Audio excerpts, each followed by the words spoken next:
Hi and welcome to this short video. Today I look at swapping out the radio in my car. I've had a Yaesu FT857 fitted for around a year and a half now.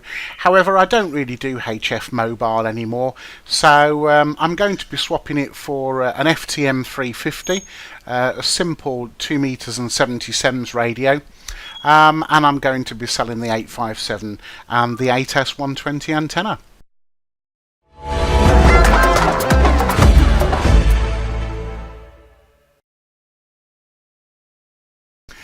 So here you can see, mounted into the boot is the main body of the radio, and it's been in there for around about a year and a half. It's still in perfect condition. You'll see here that it's actually wrapped in a carbon effect film, automotive film, just to keep it in pristine condition. In the top you've obviously got the cables for the microphone and the control unit, and coming out of the bottom you've got the power lead, the speaker lead. The blue dongle there is actually for a Bluetooth, or Blue Cat as it's called, connection to a mobile phone, and that enables you to control the radio from your mobile phone for the settings of repeater book, so your offsets for your repeaters and whatever. It includes the vertical mounting bracket, as you can see, and it's also double fused on the positive and the negative, and it's also fitted with power pole connectors for easy connection.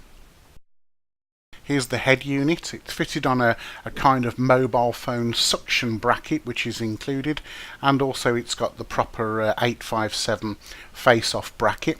The BHI speaker you can see behind it isn't included. I'm going to be keeping that, but I will be including a different extension speaker.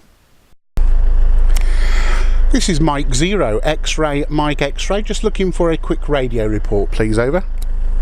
Loud and clear, no problems at all. I'll give you one guess. Bye-bye. Morning, Rod. Thanks very much for that. Appreciate it. M6RFF, M0XMX. Bye-bye for now. Yeah, cheers, mate.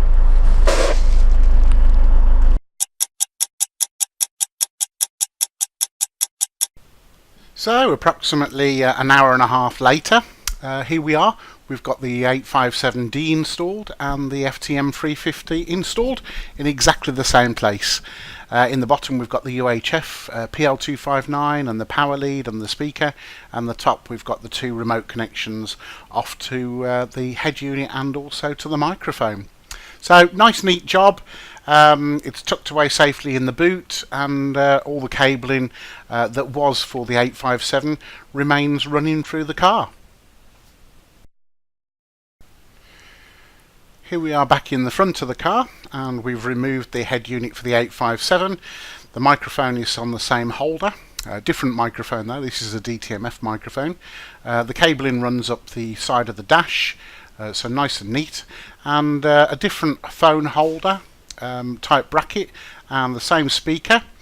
But yeah, very pleasing. I'm very happy with the result. So thanks very much for watching. And if you have liked the video, don't forget to click the like and subscribe button, and also the little bell down there in the corner. If you click that, you will be notified anytime I post any more videos. So appreciate your time, and tune in again soon. Bye for now.